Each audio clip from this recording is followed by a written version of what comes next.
And then in 2016, I was a UPS driver, and I delivered a package to a Muay Thai gym in my town. It was being built, and I decided at that moment to just like quit my job and go all in with Muay Thai.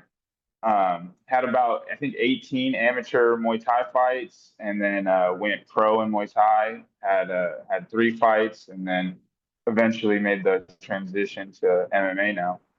Yeah, yeah. I mean, I know I probably get this story wrong when asked, but maybe you can explain it a little better than me, because I think it's an unorthodox start to an MMA journey.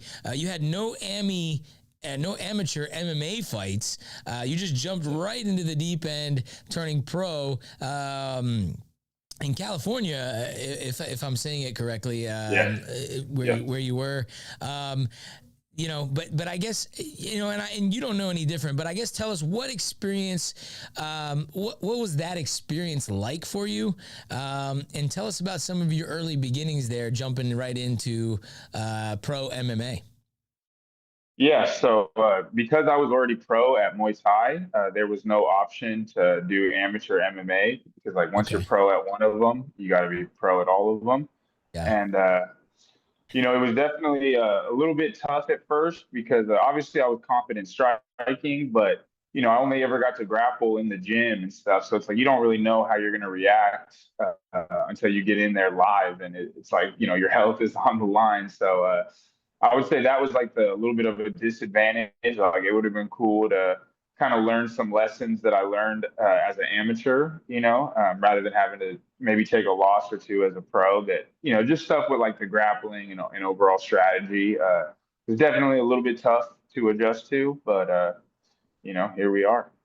Yeah, no, absolutely, man. You took everything with stride, and you looked incredible the last time we saw you inside the Cagezilla cage here. I think we can hopefully pull up one of your that finish, man, because I thought it was a thing of beauty. The guy just spun around, tried to hit you with a spinning elbow or a spinning back fist of some sort, and you caught him. And this is a tough guy, in Alpha Stroud here. But it appeared. Here we go. Let's see if we can see it here. There it is. And you just snatched him right up here, there, huh?